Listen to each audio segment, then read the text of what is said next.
Salut à tous et bienvenue sur ce podcast Atomic Leaders. Je suis Romain Tisnet, je suis le fondateur de Talent Leaders, une société qui accompagne les organisations et les talents sur tous les sujets people et du leadership. Ce podcast, d'où ça vient? En fait, avec Clément Traquart et Florent Cochet, mes associés sur Club Trust, on a lancé un podcast vidéo, le Talent Club, que je t'invite à suivre sur YouTube et LinkedIn. En faisant cet exercice, je me suis dit que ça pourrait être sympa d'avoir un format un peu plus court en audio pour interviewer des managers et des leaders du quotidien, pour documenter tous les apprentissages et puis surtout leurs best practices qui nous font avancer et justement qui nous font progresser. Et c'est là que ce podcast est né. Atomic Leader, le podcast, c'est parti.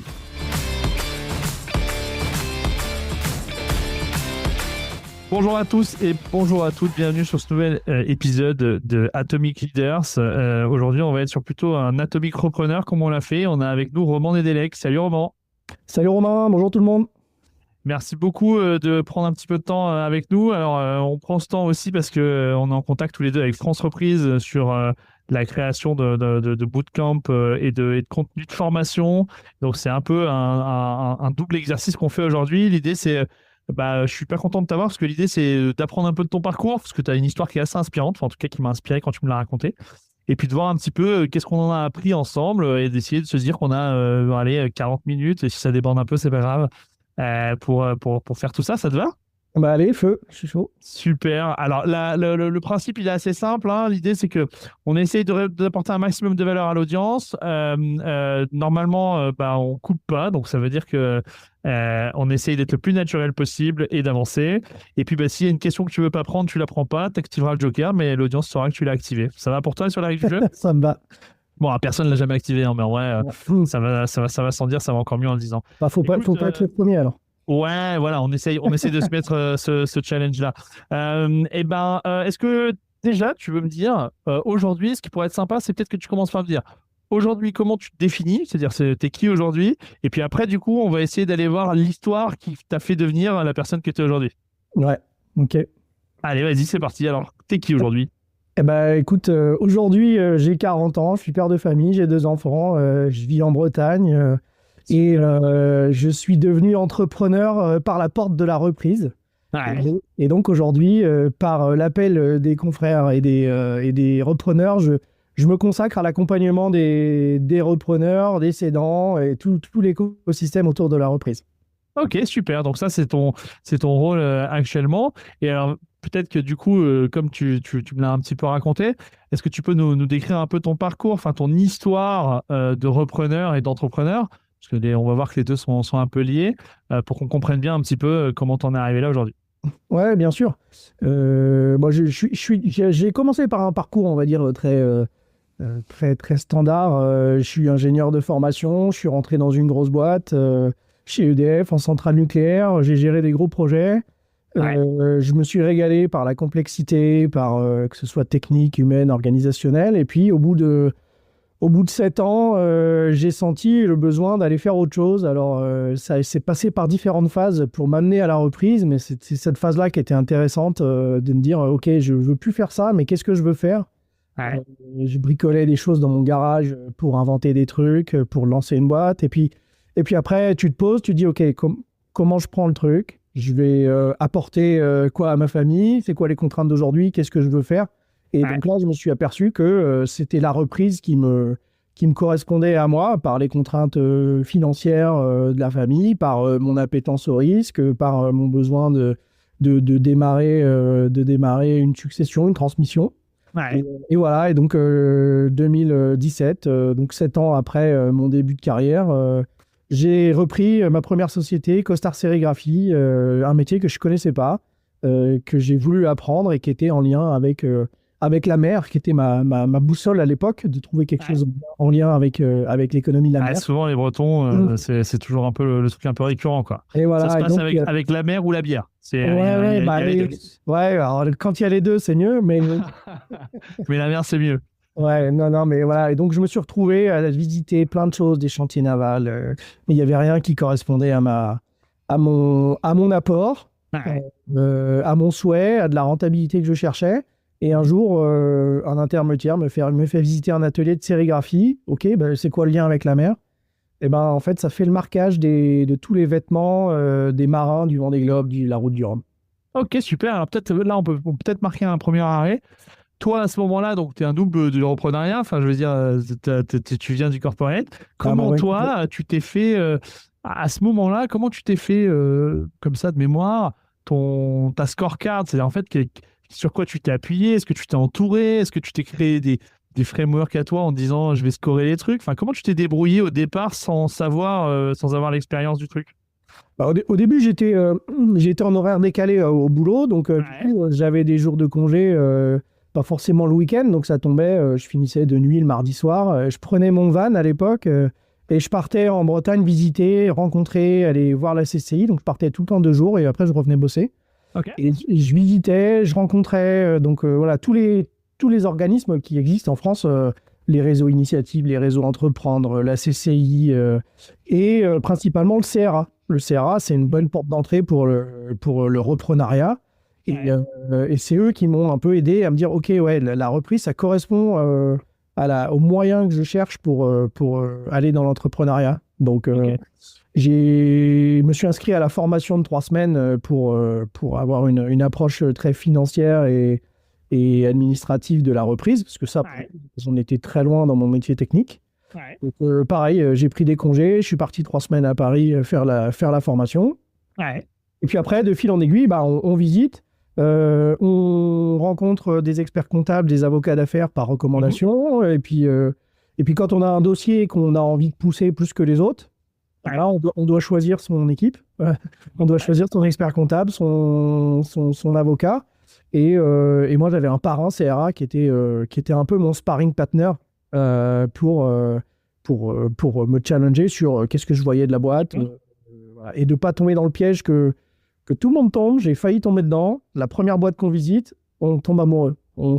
C'est celle qui est faite pour nous. Voilà. Sauf que celle-là, il faut y aller avec beaucoup de prudence. C'est peut-être la bonne, mais il faut se poser la question. Ouais. Oui, c'est ça, parce qu'en fait, au moment où tu visites, tu transposes tout, y compris ton changement de vie, etc. Et donc, du coup, tu viens coller tout ce qu'il y a d'hyper enthousiasmant sur la cible, alors qu'en fait, il faut bien séparer les deux process. C'est ça que tu Ouais, dis. ouais, moi je dis souvent que quand tu démarres ta recherche de top, tu commences direct, tu mets tes lunettes roses et Ouais. tu visites plein de boîtes et tu vois Tout tout a pas l'air ça. cool. Voilà, tout est cool. Donc voilà. Et donc le Il y sparring a, il y partner, a des opportunités partout. ouais, il y en a, c'est vrai. Mais Ouais. c'est bien d'avoir quelqu'un qui te dit, OK, enlève tes lunettes là, et regarde comment c'est vraiment. Hein. Est-ce que vraiment tu te projettes? Est-ce que c'est ça que tu veux faire demain? Est-ce que c'est l'écosystème dans lequel tu veux être?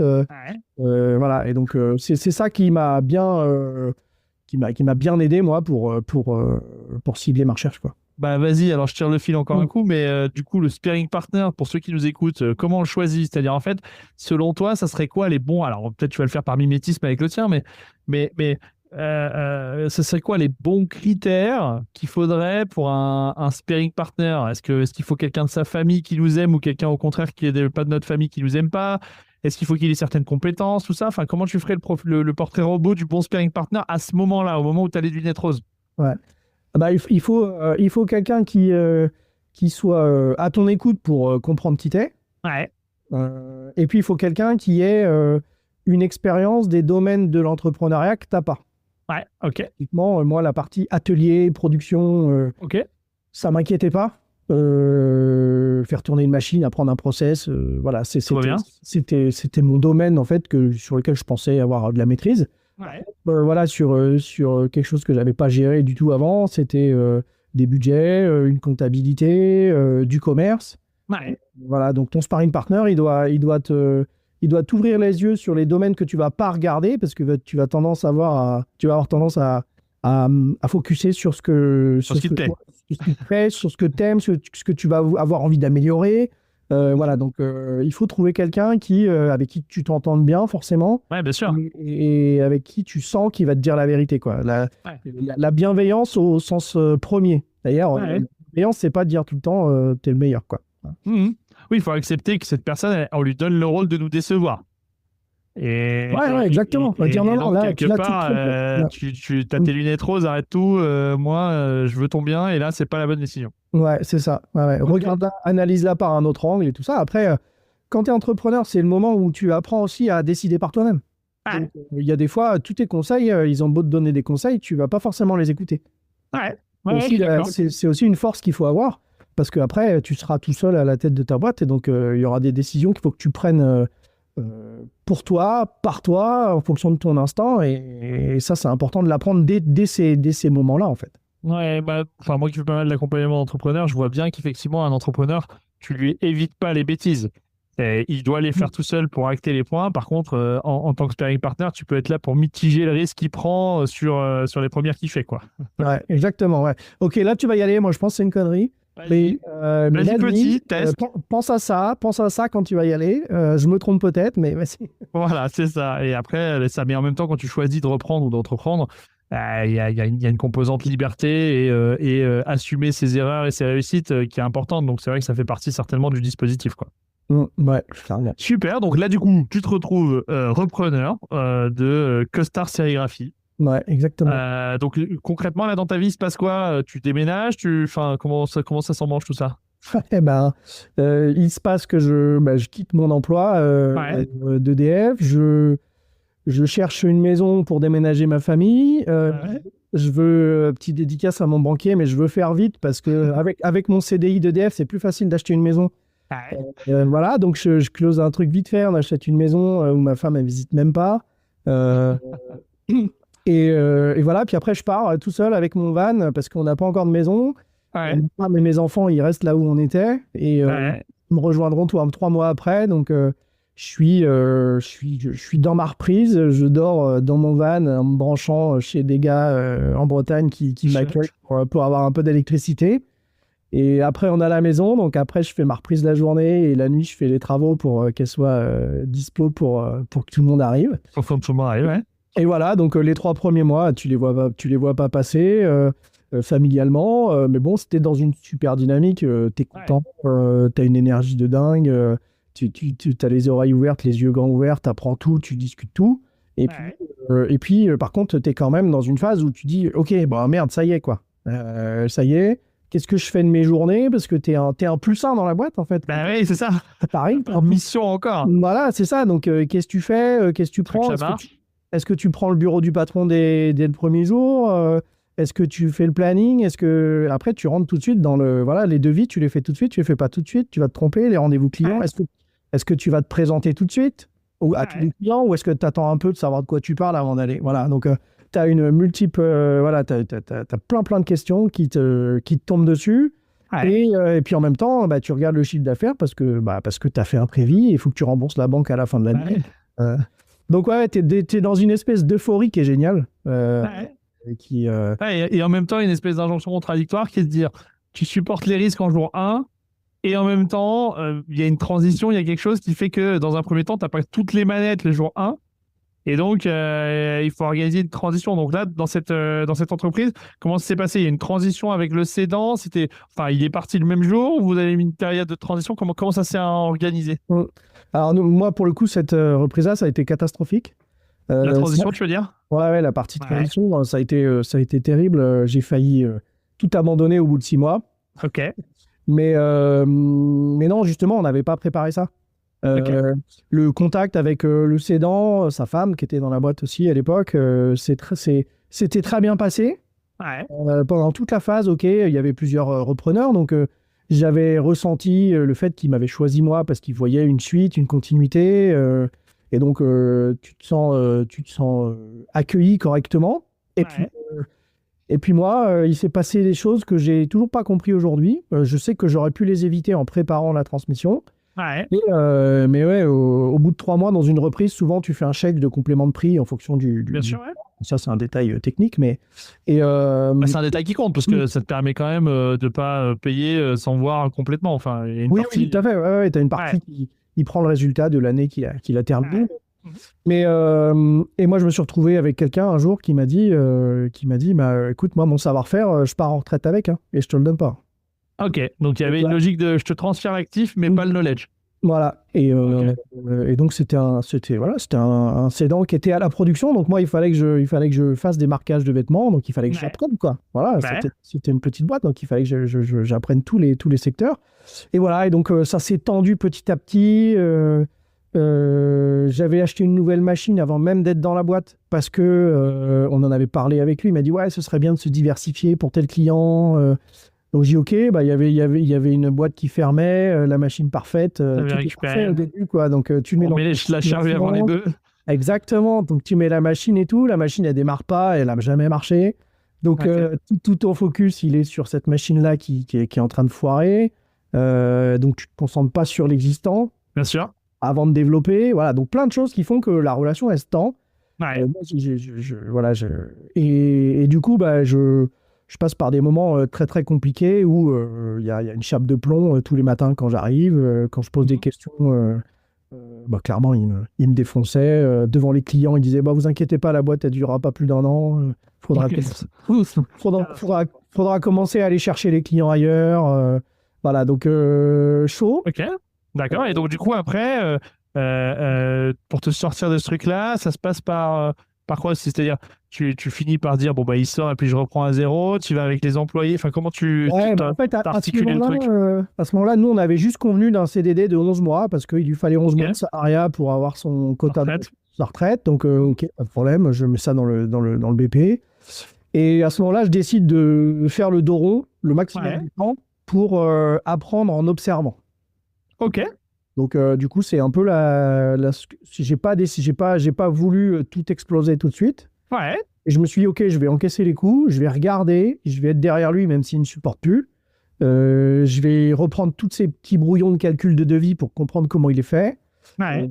et puis la nuit, je me refais tout. Je m'entraîne la nuit, je fais tourner les machines la nuit pour apprendre. Voilà. Donc je décide de faire ça. Et puis à un moment donné, c'était trop fort. Voilà, au premier été pour Ouais.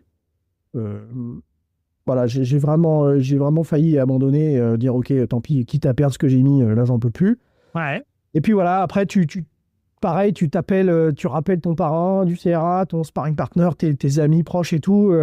Et puis tout le monde te dit mais non, mais c'est lui qui est toxique. Écoute, t'as pas été aussi nul que ça avant. Rappelle-toi, t'es pas voilà. Ouais. T'as une grosse perte de confiance en toi. Et puis un jour, tu décides de t'opposer un petit peu, Ouais. de rentrer en conflit. Et puis là, bah, ça s'est passé que le lendemain, il était en arrêt maladie. Ok. Donc, du Voilà. coup, là, tu t'es retrouvé, donc, parce que dans cette histoire-là, tu arrives aussi manager d'une équipe, hein. Donc là, tu te retrouves bah, du jour au lendemain avec le leader fondateur. Alors, je sais pas si c'était le fondateur, mais en tout cas, le Ouais, leader fondateur. primal Ouais. fondateur qui était plus là, les gens qui étaient là, enfin, je veux dire, une Mm. équipe à gérer. Comment du coup, tu passes à la séquence d'après avec les gens qui sont là? Parce que bah, eux, du coup, j'imagine qu'ils doivent être un peu aussi, pas perdus, mais en tout cas Ah troublés. Ah, bah c'est oui, oui, oui, c'est à ce ça, ouais. moment-là, personne sait trop où ce qui se passe, Bah oui. où la boîte va aller. Et puis en fait, il s'est passé quelque chose de vachement intéressant, c'est que voilà, le technicien sérigraphe qui était là, on avait un pic de production, et puis il est venu me voir, il m'a dit, bah Roman, là, il faut que tu m'aides, je vais pas réussir à tout produire, quoi. Ok, Donc il dit, OK, je vais t'apprendre, mais on y va. faut y aller, quoi. Et du Tu te coup, transformes en apprenti. ouais, exactement. Et en fait, voilà, à force de beaucoup communiquer, d'expliquer, de dire que voilà, c'est pas ça qu'on voulait, mais la boîte, on va continuer à la faire évoluer, à la redresser, à construire quelque chose autour.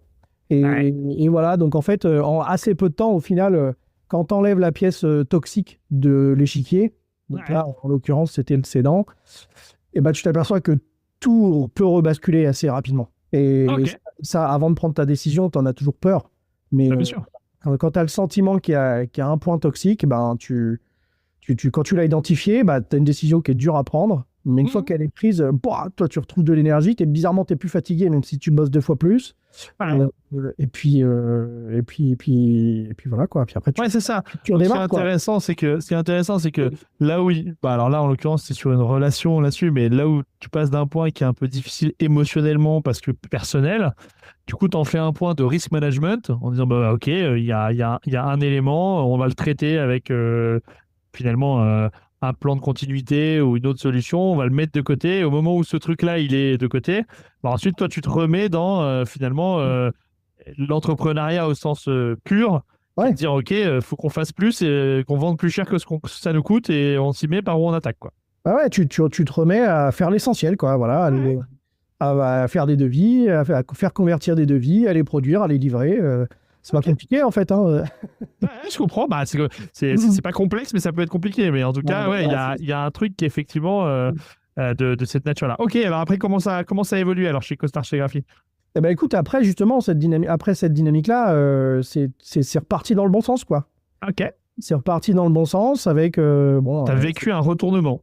ouais, ouais, je l'ai vraiment senti. Et puis après, bah, c'est le moment, c'est marrant, c'est un truc que j'explique aussi là aux personnes que j'accompagne, c'est que c'est le moment où la boîte, elle est devenue mienne.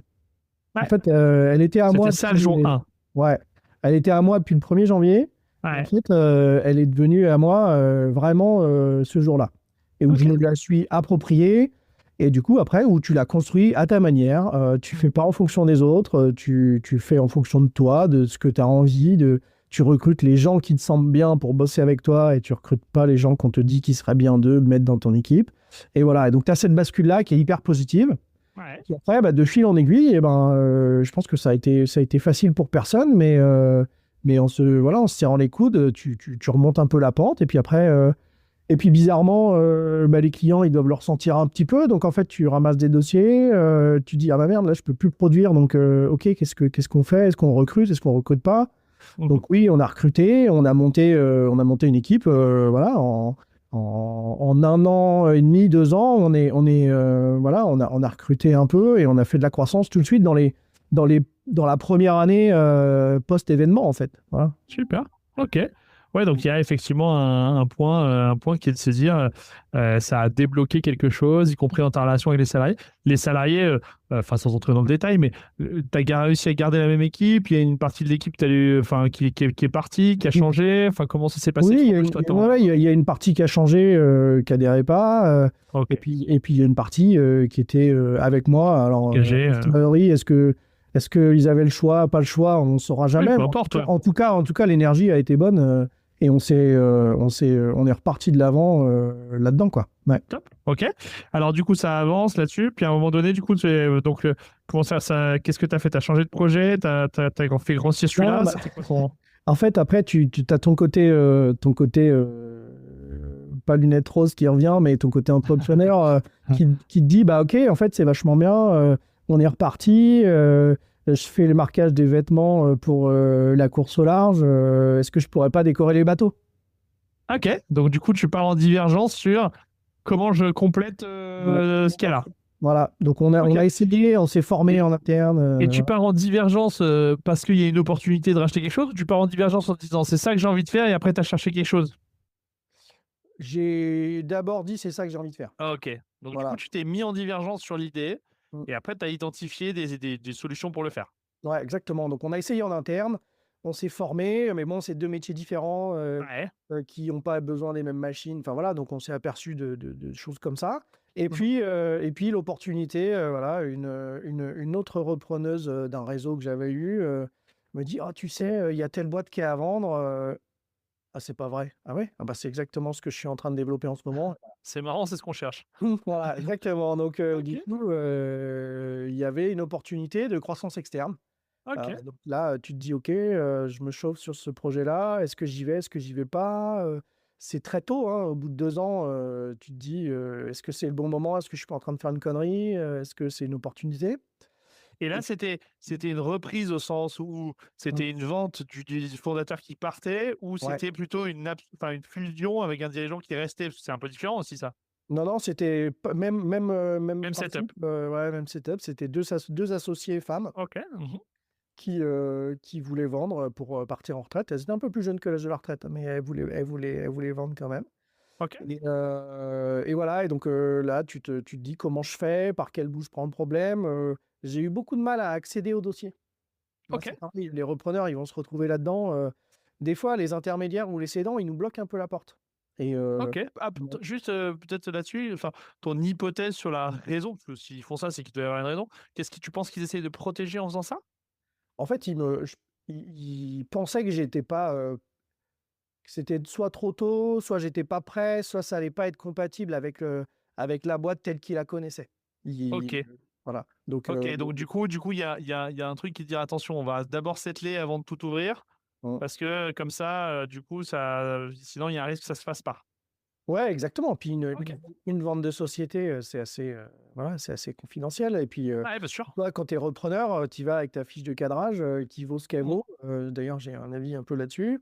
Mais Ouais. euh, il faut convaincre. Pour avoir le premier rendez-vous, il faut quand même convaincre. Et moi, j'ai dû insister pour y aller. Et ma stratégie, elle était de m'associer. Parce que j'avais conscience, moi, que tout seul, je ne pouvais pas y aller. Ok, d'accord. Voilà. Alors du coup, comment ça se passe? Et ben à ce moment-là, pareil, un peu coup de bol.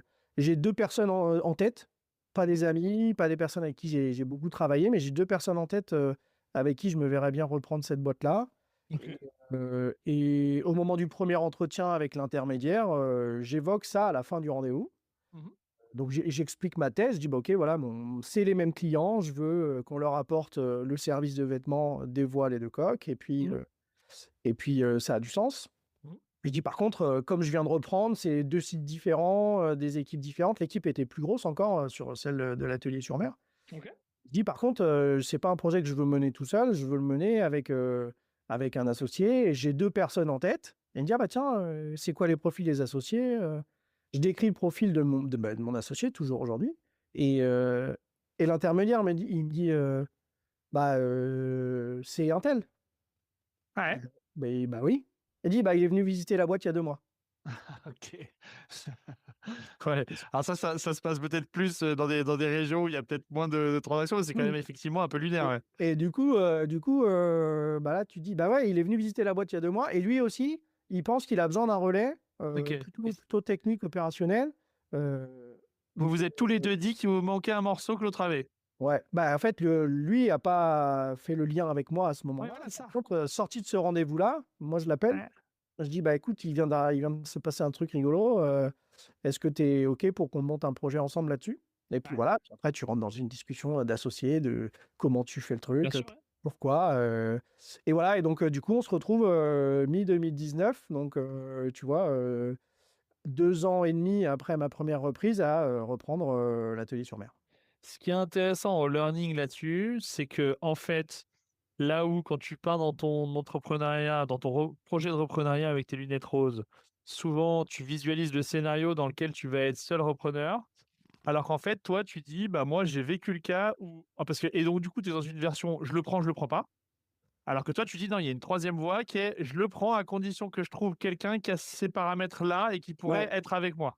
ouais, Tu vois, c'est intéressant parce que du coup, tu passes d'un truc où tu es limité en nombre d'opportunités à un truc où tu te débloques en nombre d'opportunités. Par contre, il va exactement. falloir accepter de trouver la personne qui a le bon skill set pour le faire avec toi.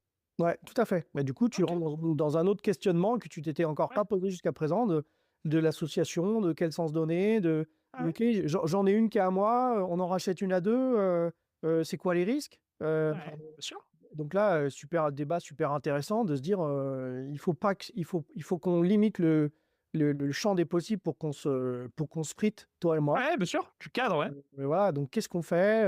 Puis on voulait être à 50-50, forcément. Ouais. Tout le monde te dit, fais pas 50-50. Donc, Ouais. on le fait quand même. Bah oui. Pas forcément. Et- Ah, évidemment. mais non, mais voilà, mais par contre, on construit notre plan de dire, OK, on va passer un an que sur l'atelier sur mer à deux, Ouais. en associé. Et puis, tu prends juste une petite part de costard au début. Ouais. Et puis, si ça match bien, et ben, on met tout Pour le groupe. dans un même groupe avec un projet commun de se diversifier, de monter des choses ensemble, de faire des projets et de se dire, OK, on s'associe à 50-50. Du coup, tous les projets qui soient annexes ou connexes à ce qu'on a, Mhm. ils doivent être dans le panier commun pour pas qu'on puisse se dire, putain, t'as vu, tu bosses plus pour cette boîte-là alors que moi, j'ai pas de part et puis tu bosses Ouais, je moins pour comprends. celle-là alors que j'ai part. Donc, nous, on a fait ce choix-là de dire, OK, c'est 50-50 et on Ouais. est tous dans le même panier. Au bout d'un an, comment? On s'est pas marié tout de suite, hein, on s'est fiancé le temps. Ouais. Vous êtes fiancé, ouais. Voilà. J'aime bien l'image, ok. Ouais, non, c'est intéressant parce que du coup, ça veut dire que donc déjà, tu arrives dans un scénario qui est de dire moi, je vais prendre moi tout seul, je vais arriver, je vais prendre ce projet et je me vois tout seul dans le bureau du patron. Ensuite, tu réalises pendant l'entretien avec le cédant qu'en fait, tu vas être trop court et qu'il va te falloir quelqu'un qui a un autre skill set. Donc, tu te demandes quel est le skill set complémentaire. Et après, avant même de reparler de la transaction, il va falloir déjà contractualiser ensemble de à quel jour on joue avant de faire une offre. Exactement. Ouais. Et donc là, il y a tout un truc qui vous oblige à vous projeter sur le perso, sur le pro, sur vos besoins financiers, etc. et que vous avez cadré petit à petit pour Mm. ensuite dire, bon, bah, c'est bon, on y va, feu, on fait l'offre. Exactement, ouais, c'est ça. Ok, Et, super, ouais, c'est intéressant. ce côté-là, il est important je veux dire, en interne et en externe. Ouais. C'est important pour toi, pour ton association, mais en fait, le cédant, c'est ça qui va le faire son choix. Parce qu'en Ouais. face, les boîtes rentables, il y a toujours plusieurs personnes en face. Ouais. C'est rare qu'il n'y ait qu'une seule personne quand la boîte elle est rentable. Donc là encore, tu dois construire un projet et dire, OK, notre valeur, ça va être ça pour la boîte demain. Notre projet, c'est ça, on va le construire comme ça. Et c'est ça qui fait que quand tout le monde est au prix, Ouais, bien sûr, bien sûr. voilà, La quand tout le monde est au différence va se prix, faire là-dessus. la différence se fait sur le projet, sur la valeur que tu vas ajouter, parce que le cédant, il a beau avoir envie de vendre et de prendre un chèque, il a aussi l'envie que ça continue et que ses salariés avec qui il a bossé, il a sué pendant des années, bah, que ça continue, qu'il n'y ait pas de mauvaise surprise, quoi. Donc, Ouais, je comprends, ouais. il s'accroche à Oui, la valeur que tu apportes et au projet que tu amènes. ouais, il y a une forme de loyauté vis-à-vis des gens qui l'ont aidé à construire jusqu'ici et une forme de volonté de voir le truc survivre après lui parce que même si effectivement il prend son argent, c'est pas pour tout casser. Exactement. Ouais, ok, super. Donc du coup ensuite, ça avance, donc transition, ok, voilà, et ensuite, enfin, comment ça évolue cette histoire? Et ben après, bah, ce qui est bien, c'est qu'on rachète une boîte 6 mois avant le Covid. Donc, Ouais, c'est un facteur qui aide. ouais, Et en plus, on avait décidé d'ouvrir un troisième site au centre historique de la course au large en France. Donc, on ouvrait un troisième site commun aux deux entités pour vraiment être au contact des clients le plus proche possible en termes de service. On voulait vraiment être à fond dans le service. ouais, Et on ouvre, on prend un local et 10 jours après, on ferme. on ferme tout, Covid. quoi. Voilà, Covid. Donc Ok. là, une période pareil, un peu anxiogène, tout s'arrête, les événements s'arrêtent. Certains clients nous disent non, non, mais nous on compte sur vous, ça va redémarrer, on va tout faire pour que le Vendée Globe y parte. Donc on va quand même décorer nos vêtements, décorer nos voiles et tout, on compte sur vous. Et nous un peu perdus parce que tu as peur. Ouais, bien sûr, À ce moment-là, on avait peur, on se rappelle, c'est loin maintenant, mais on avait peur de cette maladie. Donc, bien sûr. qu'est-ce que je fais? Est-ce que j'ai du boulot à donner à mon équipe, mais est-ce que je les fais revenir? Oui, parce Euh, que tu as l'enjeu de tant que tu étais fermé, a priori, tu mettais moins l'entité à risque que si tu ouvrais et que tu échouais. ouais, et puis oui, oui, et puis après, faut avoir je veux dire, l'accord de tout le monde, parce que tu Ah peux. oui, oui, tu veux dire d'un point de vue sanitaire, évidemment. Oui, oui, bien sûr, Ouais, bien sûr, ouais, bien d'un sûr. point de vue J'étais sur la sanitaire. partie Donc, tu vois, économique, pardon. un jour, on a dit. Ok, tout le monde à la maison. On a trop de Ouais, doutes. Je sais pas ce qui tombe. À cette période-là, tu ouais, reçois tu prends pas de risque. des mails de ton expert comptable qui dit oui, tu peux bosser, mais non, tu peux pas bosser. Si tu nettoies la poignée, tu peux bosser. Ouais, ouais, non, mais bien sûr. Donc on a dit stop, on arrête. Et on s'est laissé, je crois, 10 jours à l'époque.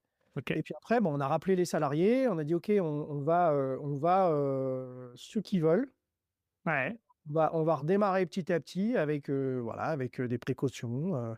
Nous, on a la chance d'être dans des grands ateliers avec peu de personnes dedans. ouais, donc Donc, tu avais il y des avait de distances de l'espace, quoi. sécurité, des choses comme Il y avait, ça, il ouais. y avait de l'espace. Et donc, petit à petit, on a redémarré. Quand il n'y avait plus de boulot, bah, les gens retournaient chez eux. Quand nous, avec mon associé, bah, nous, on s'est pas du tout arrêté. On essayait de rentrer un maximum de boulot. On a dû se réinventer sur des clientèles qui étaient pas bloquées. Donc là, on est allé sur la décoration des bateaux de particuliers parce que Ouais, l'événementiel s'arrêtait. Donc voilà, les particuliers, eux, ils avaient un peu de sous. Ils voulaient se faire tu avais plaisir du temps. pour se faire une belle coque avec une belle couleur et tout. Donc voilà, puis on a fait des plexiglas pour protéger les magasins. Ok, ouais, vous Voilà, avez donc continué la partie plexi. voilà, on faisait des masques avec les logos des clients. Ok. On a fait plein de choses. C'est une période où, bah voilà, là, pour le coup, ton énergie créative, elle est nécessaire et c'est là-dessus qu'il faut la mettre, quoi. Ouais, c'est marrant parce que c'est un moment où, tu vois, quand on en parle, c'était certainement une épreuve entrepreneuriale hyper importante, mais quand je t'écoute, je sens une forme, il y avait quand même une forme d'enthousiasme et de se dire, on a fait quand même des trucs incroyables. Bah, après coup, oui. Ouais, Après, quand t'es dedans, t'as quand même une crainte de dire, putain, je viens de racheter la boîte, ouais. je peux, Il y je avait peux, la je peux peur. pas, je peux pas faire de chiffre d'affaires, c'est Ouais. de la faute de personne. Mais voilà. Donc après, tu as tous les dossiers que tu montes pour avoir un peu d'aide, un peu de machin, mais ça prend un temps fou. Tu sais pas si toi, tu as le droit. Quand tu viens de reprendre, l'historique n'est pas le même. Enfin bref, Ouais. des complexités. Mais oui, a posteriori, tu te dis, on a fait des choses qui étaient intéressantes à partager le niveau de trésorerie exact avec tous les salariés Mhm.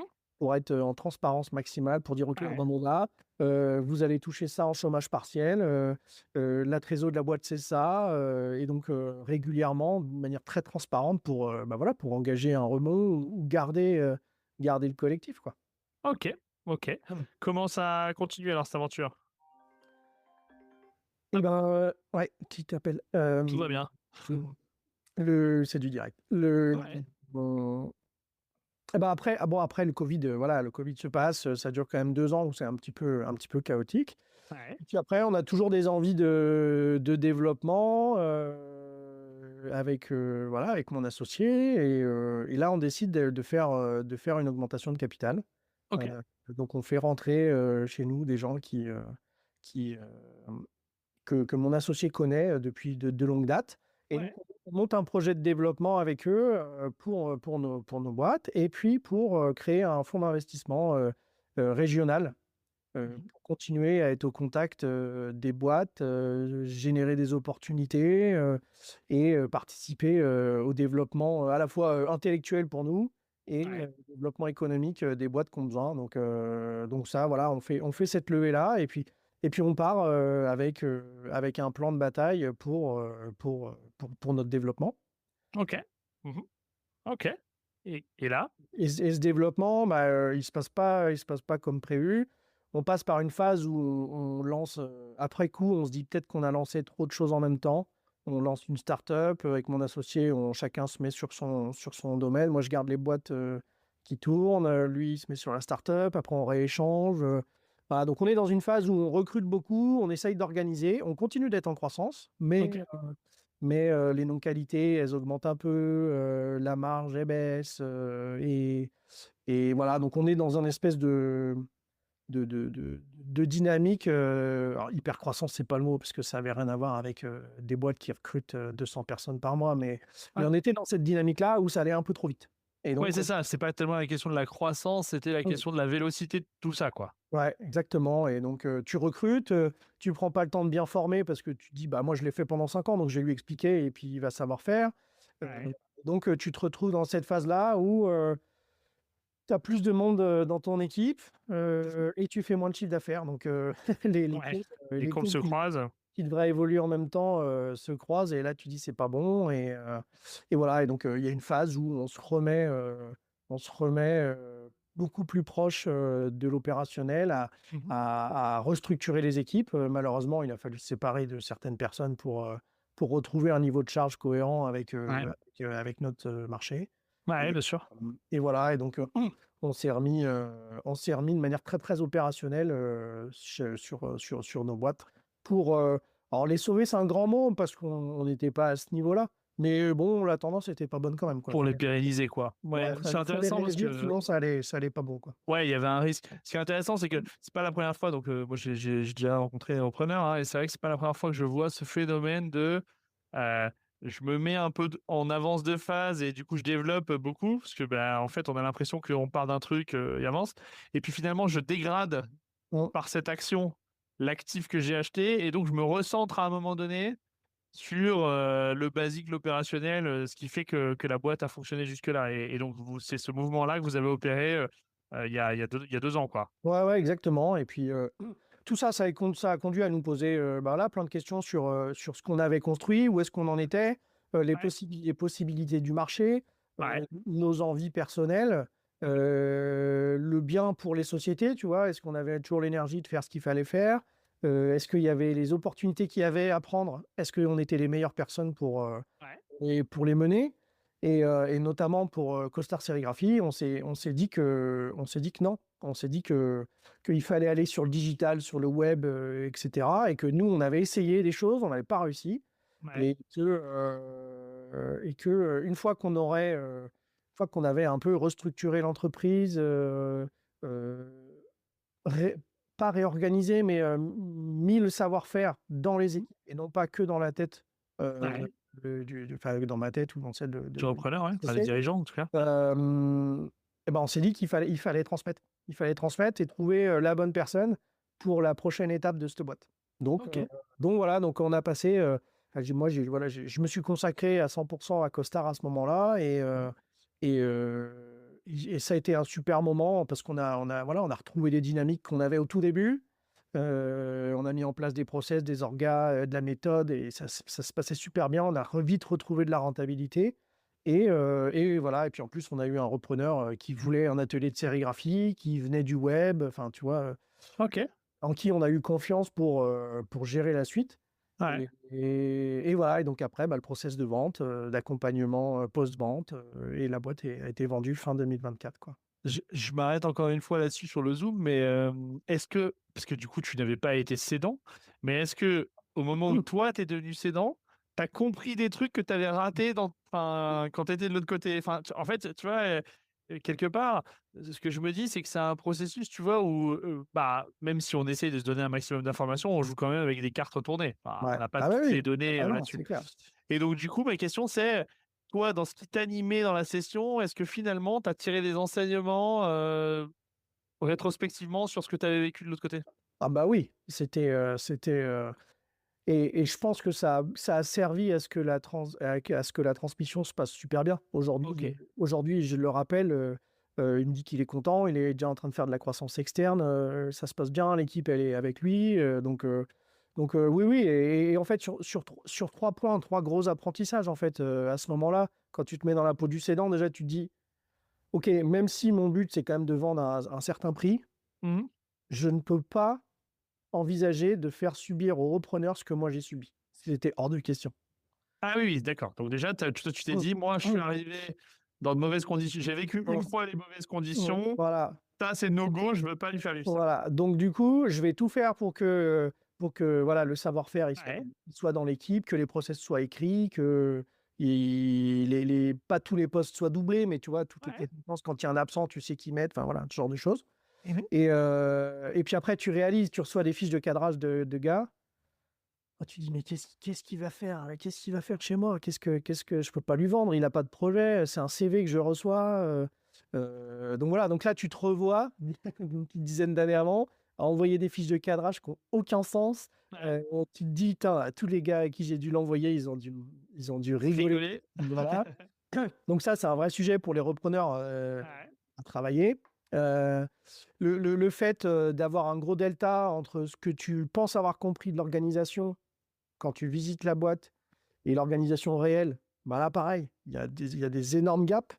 Mhm. Que les fiches de poste elles soient en phase avec la réalité et pas la fiche de poste de quand tu as recruté le gars Ouais. il y a 10 ans. Dans les petites boîtes, les fiches de poste, ça n'existe pas en fait. Enfin, Ah, voilà. bien sûr, bien sûr. Ça n'existe pas. Voilà, donc tu as, ces 3 volets. Tu vois, qu'est-ce que le repreneur il t'apporte? Ouais. Euh, tout l'audit Le gap. RH, ouais, tout l'audit RH au sens terrain, parce que Ouais. vérifier les fiches de paye, vérifier les contrats de travail, vérifier si les heures elles sont bien pointées et tout, je veux dire, c'est facile. Ouais. Un gros travail de dire, voilà, un tel fait ça, lui il est comme ça, elle est comme ça. Ouais, bien sûr. Voilà, donc tout ce delta-là qu'il faut construire avec le repreneur et dont on s'est efforcé de le faire.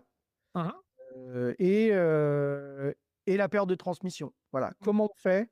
co- C'est quoi les grandes étapes Mhm. entre le moment où on est convaincu que ça va être pour toi et le moment où je me retire complètement. Voilà. Donc, Ok. c'est les 3 grands apprentissages que j'ai faits et que j'ai mis au service de la session du mieux que je pouvais voilà, pour tout le monde, pour mon équipe, pour le repreneur. Mhm. En fait, c'est hyper intéressant parce que du coup, ça me fait me dire que même dans la première étape, quand tu as une cible, il faut se poser la question de est-ce que je l'achète à un fondateur, est-ce que je l'achète à un repreneur? Parce que quelque part, Exactement. tu as une grille de C'est pas lecture. du tout la Enfin, même chose. voilà, Ah ouais. ce que je comprends de ce que tu amènes, c'est que du coup, autant sur les motivations que sur la méthode de transmission, ça va avoir un impact colossal. Ouais. Ok. Ouais. Ouais, ouais, mais tu sais, c'est un peu les 2 grands. Quand tu es dans la reprise, Ouais. tu te poses la question, est-ce que je veux créer? Est-ce que je veux reprendre? Toi, en tant que repreneur. Ouais.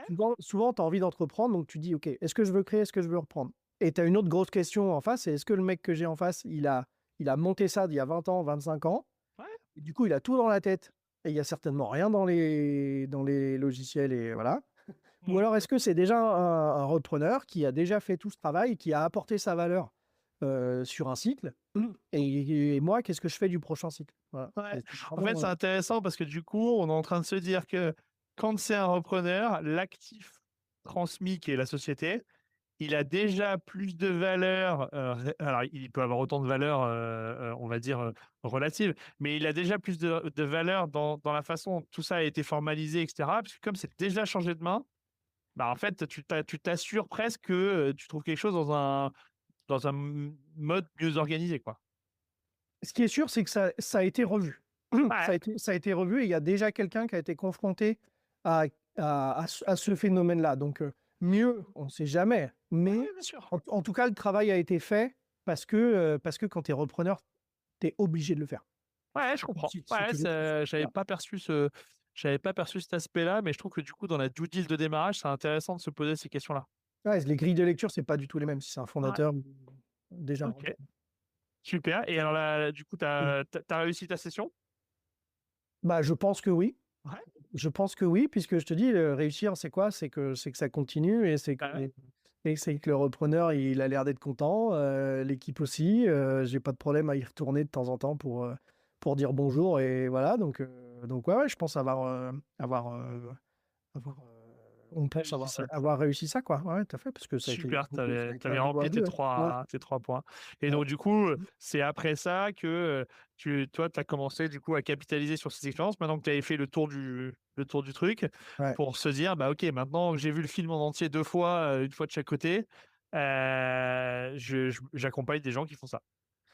Ouais, alors ça n'a pas été direct comme ça, hein. Ça a d'abord été de continuer à chercher d'autres boîtes pour continuer avec Ouais, continuer à, voilà, à faire des choses. Et donc, beaucoup de recherches. Et puis, en fait, j'ai été sollicité. Comme je m'occupais un peu plus du fonds d'investissement, j'ai eu, voilà, j'ai eu un coup de mou après la vente, donc il a fallu aussi rebondir après ça. Et je faisais toujours un peu de commerce pour l'atelier sur mer, ouais, mais c'était pas 100% de mon temps. Le fonds d'investissement, et puis de dire, OK, c'est quoi le projet? C'est qu'est-ce qu'on fait ensuite? Et en ok, fait, c'est des repreneurs qui sont venus à moi, qui m'ont dit, ok. bah, tiens, Roman, on va prendre un café. Je suis en train de voir cette boîte-là. Qu'est-ce que t'en penses? Je sais pas, ça fait 1 an et demi que je cherche, je galère. J'arrive bientôt au bout de mon acre, même si ça n'existe plus, je crois, maintenant.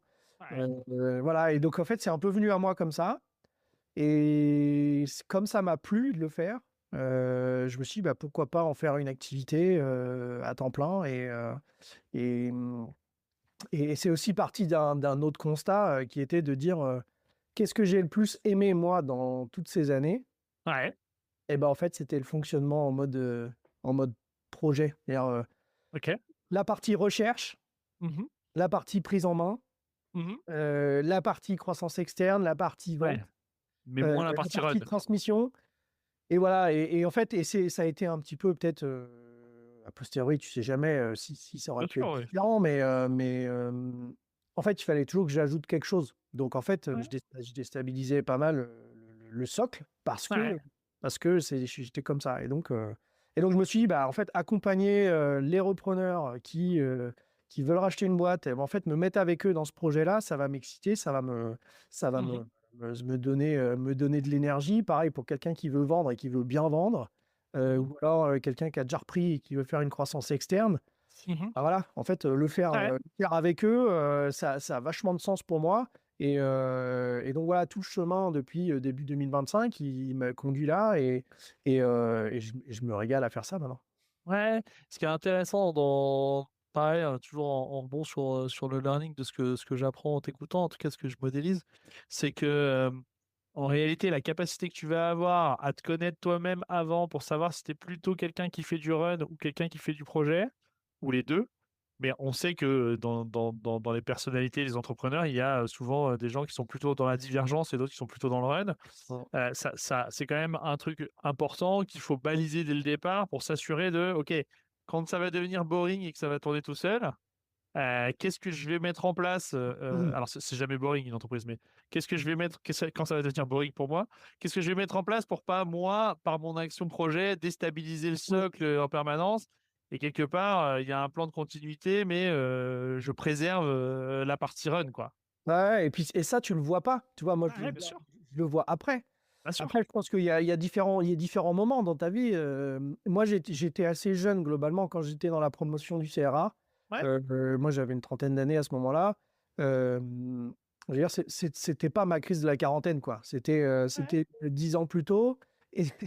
Et, tous les autres stagiaires autour de moi, Mhm. bah, ils avaient 45, 50 ans, T'es plus quoi. âgé. Ok, ouais. Ouais. Tu vois, ça aussi, au début, je me disais, mais merde, est-ce que je suis à ma place? Je suis pas trop jeune, qu'est-ce que je vais foutre Ouais, là-dedans? bien sûr. Puis pareil, je me suis écouté, j'ai dit non, j'ai envie de le faire, je vais le faire à ma façon. Puis de toute façon, moi, j'ai toujours eu une logique de dire, si j'essaye pas, je vais le regretter de pas l'avoir essayé. Donc, Mhm. il fallait que je le fasse. Mais en effet, la connaissance de toi, ton parcours professionnel passé, Ouais. t'aide à choisir, à bien choisir ta cible.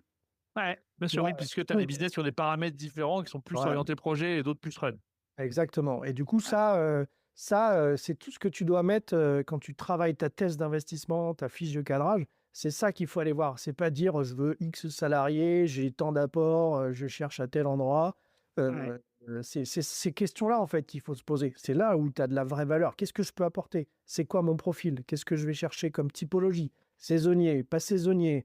Je veux des contrats. Je veux que chaque facture soit vendue par un devis ou je veux des contrats récurrents pour améliorer. Ouais. Il y a plein de paramètres et c'est cela en fait qu'il faut bien Ouais. travailler dans ta thèse d'investissement pour qu'après tu sois dans un endroit dans lequel tu sois à l'aise, tu sois bien Ouais. dans ta boîte, quoi. Tu sois dans un écosystème qui te correspond à toi en tant que Ouais. personne. Oui, y compris sur le fait que, il y a des gens qui sont plus ou moins, enfin, en tout cas que, l'idée d'aller faire grossir un chiffre d'affaires, Mm. ça exalte et d'autres que ça terrorise et donc du coup, il y a des paramètres de boîte et de business qui sont plus adaptés, avec des business plus récurrents mais moins rentables versus peut-être des business moins récurrents mais plus rentables. Mm. Mais, ce que tu dis, c'est, il faut bien savoir où tu mets tes curseurs parce qu'après, une fois que tu es dedans, c'est au jour le jour et si t'es pas au bon endroit, tu peux vite prendre du jeu sur la façon dont tout ça se passe, quoi. Ouais, exactement. Et puis de toute façon, ça va se ressentir avec les deux filtres principaux, qui est le banquier et le cédant. Ouais. Mhm. Donc, Oui, en oui, fait, ces filtres-là, tu vas devoir les passer. Et le cédant, il va pas te laisser rentrer chez lui s'il sent pas chez toi que tu peux avoir une valeur. bien sûr. Et pareil, le banquier, il peut te Oui. prêter si tu n'as pas d'expérience dans un domaine. Par contre, s'il sent, il se dit, mais qu'est-ce qu'il va faire là-dedans, ce gars-là? Bah, ça va pas être une histoire de X% d'apport et puis la dette senior, elle rembourse sur 7 ans, tout marche bien sur le Mhm. DP. Il va aussi regarder ça, le banquier. Ouais, je comprends. Ok, super. On a essayé de regarder un petit peu les apprentissages qui sont les apprentissages de vie que tu as fait par expérience. Est-ce qu'il y a encore des choses dont on n'aurait pas parlé au fil de ton parcours que enfin, tu penses important de donner comme conseil ou comme apprentissage, comme témoignage à des personnes qui seraient en situation de vouloir reprendre? Bon, On a on parlé a de la déjà. fiche de cadrage, on a Oui, parlé oui. de bien se connaître avant, on a parlé du fait de se dire si je vais pas tout seul, je vais être en complément avec quelqu'un. Est-ce qu'il y a d'autres choses? On a déjà pas mal balayé, hein. Ouais, ouais, on a balayé pas mal de choses, mais se faire accompagner, c'est important, mais il faut savoir pourquoi tu te fais accompagner. Et du coup, aller dire, OK, qu'est-ce qui va me manquer dans mon analyse de ma boîte pour me dire j'y vais pas. Des fois, tu peux te retrouver à analyser une boîte, je vais dire, trop longtemps Ouais, pour à la fin te dire, bah non, j'y vais pas, alors que c'était un critère que tu aurais pu voir dès le début. ouais, Et le chemin du repreneur, il est long. Des fois, enfin, il est difficile parce que souvent, tu vois ton horloge tourner de Pôle emploi. ouais, Tu dis, bah, ok, bah, à un moment donné, il va quand même falloir que je puisse vivre. ouais, Et il y a quand même beaucoup de personnes, et moi, ça m'est arrivé. Alors, moi, j'avais la chance, j'étais salarié. Donc, j'avais pas trop cette ouais, bien sûr. pression du temps, mais tu peux passer du temps sur des dossiers alors qu'en fait, le critère de go, no go, tu l'avais dès le début. Ouais, ok. Sauf que tu ne te l'étais pas écrit. Et donc, tu as passé du temps à aller voir le cédant, à visiter, à faire bosser ton expert comptable, à faire le BP, et dire ah, c'est peut-être un peu cher, ah, peut-être, c'est peut-être. Et puis en fait, c'est pas du tout le critère qui à la fin te dit non, je fais pas de LOI. Je fais pas de LOI parce que ça. Et tu dis bah merde, j'ai passé 4 mois sur une cible. Donc moi j'ai tendance à voilà l'accompagnement que les personnes, que les repreneurs vont choisir, faut qu'ils aient ce sentiment-là, que ça va les aider à, à mieux décider plus vite pour être efficace dans la recherche. Parce que Ok. la recherche et la reprise, bah, c'est que la première étape. Souvent on se dit ça y est, j'ai repris. Bah, en fait, c'est que le début de l'histoire. Donc après, Ouais, je comprends. il y a la transmission à bien préparer. Un autre apprentissage que moi j'ai qui est fort, c'est sur lequel j'insiste beaucoup, c'est organiser la transmission avec le cédant Ouais, en mode projet. C'est-à-dire ouais. que Un dans le début, une fin, des jalons, des moments où on se exactement, parle, un budget, un des machin. livrables, du transfert de responsabilité qui est séquencé. OK, Ouais, première semaine, tu continues de garder ça. Moi, je m'attaque à ça. Après, tu vas m'apprendre ça. Je vais le prendre sous 2 semaines, 3 semaines, 4 semaines. La période de transmission, elle ne doit pas être trop longue, souvent. ouais. Après, ça peut se faire de manière longue, hein. Il y a plein de cas où le cédant y reste et ça se passe bien, etc. Mais généralement, tu peux faire une période très courte de 3 mois, très dense et Mhm. très efficace. Et, Ok. et pour les salariés aussi, c'est mieux parce que quand tu as l'ancien et le nouveau, bah, en fait, ça reste une période qui est pas simple quand même. Donc, vraiment, bosser la transmission comme en mode projet et c'est mis dans le protocole de session, c'est hyper Non, efficace pour mais la suite, quoi. on formalise. Moi, j'ai peut-être une dernière question. Toi, tu accompagnes l'entrepreneur, enfin, tu accompagnes le repreneur, mais derrière chaque repreneur, repreneuse, il y a un homme, une femme. Est-ce que tu conseilles aux gens qui se mettent dans ce dispositif de se faire accompagner à titre personnel par un superviseur, un thérapeute, un psy, quelqu'un qui va gérer l'amortisseur côté personnel? Parce que là, on a parlé que de ta vie d'entrepreneur, mais tout ça, ça crée des courbes fluctuantes dans le perso aussi. Ah, comment tu vois les choses ça là-dessus? Bah là, en fait, tu as différentes sensibilités. Tu as des gens qui sont prêts et qui ont envie, qui ont besoin, Ok, ouais, et tu as des gens qui ont pas envie. Donc, en fait, ouais, ces gens-là, tu le sens, tu te dis, bon, ce serait peut-être bien. Donc, tu essayes de faire ce petit travail quand tu coaches, ouais, bien sûr. mais tu le fais que sous l'aspect professionnel. Ouais, du rôle. Voilà, tu te limites, tu vas pas faire le psy, tu vas pas Ah, faire t'as pas de mandat pour faire le, ça. le coach mental. Faut pas se tromper. Chaque métier Ouais. a ses compétences. Mais Mais tu vois un donc, intérêt, une double approche, c'est-à-dire tu vois un intérêt, un double accompagnement sur le volet perso et plus reprise. bah, tu vois, si je prends mon exemple à moi, je me dis, est-ce que si à l'époque j'avais pris quelqu'un comme ça, Ouais, ça m'aurait conduit à reprendre la même boîte ou pas? J'ai deux types de réponses. J'ai ouais, un type de réponse qui me dit, aujourd'hui, je dis oui parce que j'aurais appris des choses sur moi plutôt ouais, que de les avoir, entre guillemets, appris par le terrain. ouais, Mais est-ce que au moment où est-ce que j'étais prêt à les apprendre? ouais, Heu, Tu vois, je sais pas. en 10 ans, tu prends de la maturité, tu as Ouais, toutes les expériences qui te tannent le cuir, comme on dit, donc ouais, ça, c'est assez personnel et je pense que, voilà, quand tu as un repreneur, qui sort qui sort d'un apprentissage, tu en as qui sont super jeunes, hein, ouais, bien sûr. d'un apprentissage, qui ont un métier manuel, qui ont de l'or dans les mains et qui ont envie de se lancer tout de suite. Bah, je pense que le travail, psychologique, mental, Personnel, ouais. ouais, c'est peut-être un peu tôt pour les faire. Ouais, bien sûr. Par contre, quand tu as déjà pas mal baroudé, tu as dirigé des filiales, de grands groupes, dans différents pays, tu as une grosse expérience, du groupe. Hem, Est-ce que peut-être que tu te connais mieux et si ton parcours t'a permis de mieux te connaître, bah, tant mieux et si tu dis: «Bah, ouais, ouais, là, pour le coup, je vais racheter une boîte, ça va plus faire, 10 000 000 de chiffre d'affaires, ça va faire 2 millions 000, mon quotidien, ça va pas être le même», Ouais, bien sûr. mais Ok. l'approche, voilà, c'est plus, ce que moi je fais en tout cas, c'est plus, aider la personne à se projeter. Ouais, je comprends. À se projeter, dans, qu'est-ce que c'est le quotidien, Qu'elle se rende compte. voilà et surtout, le ou la pousser à poser les bonnes questions parce que moi j'ai pas la Ouais, réponse. C'est bien juste, sûr. poser les questions au cédant pour dire: «OK, il fait quoi? Tous les matins, il fait ses devis ou il les fait le soir?» ou Ouais, ça peut rentrer dans du détail comme ça, mais pour se projeter, on a besoin de concret, quoi. ouais, je comprends. Super. Voilà. Écoute, Roman, on a explosé le compteur, mais tant pis. Puisque de toute Oui, c'est façon, vrai. on est complètement libre et moi, ça me va parfaitement. Donc voilà, c'est aussi pour ça que je fais ce podcast.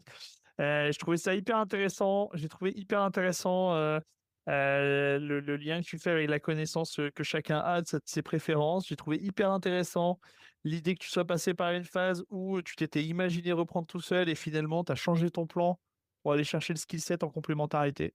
Ça, je trouve que c'est parce que souvent les gens sont un peu bornés sur la première idée et Ouais. je trouve que c'est hyper intéressant. Après, effectivement, le voyage de la vie de l'entreprise, de tout ce qui se passe, etc. Donc, bah, moi, j'ai pas mal progressé sur ma compréhension de tout ça. Écoute, j'espère que tu as passé un bon moment. T'as réussi à partager ce que tu voulais partager avec nous. Bah écoute, oui, hein, il y a toujours, on pourrait toujours On partager pourrait plus. y Mais je faire un pense que épisode de 8 jours là. mais après, ça peut aussi lasser les gens, hein, raconter, Ouais. raconter la vie des gens, ça peut les lasser. Donc, Bah, ceux qui non, veulent en parler, ils peuvent te contacter. Et puis non, te mais, contacter comment sur LinkedIn? non, mais voilà, moi, c'est vrai que c'est un métier, c'est passionnant. Et puis, tu t'y retrouves à affronter des challenges que tu n'auras jamais cru possible de relever. Et ça, c'est la force de l'entrepreneuriat, en fait. Tu vas pas pour un long fleuve tranquille, hein. Moi, Ouais. j'aime bien parler de l'équilibre. Au début, tu es entrepreneur, repreneur, peu importe. Tu cherches l'équilibre. Mais en fait, il faut arrêter de le chercher, l'équilibre. Ouais. Faut apprendre à faire avec un équilibre instable Ouais. plutôt que de chercher un équilibre parfait, quoi. Donc, Ouais. voilà, c'est un peu. C'est intéressant. Écoute, dire à ceux Cosma. qui veulent aller plus loin et en savoir plus peuvent te contacter par LinkedIn, c'est ça? Ouais, bien sûr. Ouais. Ok, super. Écoute, merci beaucoup. On espère que vous avez pris autant de plaisir à écouter que nous à l'enregistrer. Et puis bah, maintenant, faites votre job, partagez ça aux gens que ça pourrait intéresser. Et puis on se retrouve bientôt pour un nouvel épisode. Merci Roman, salut, Merci Romain. À bientôt. Bye. bye bye.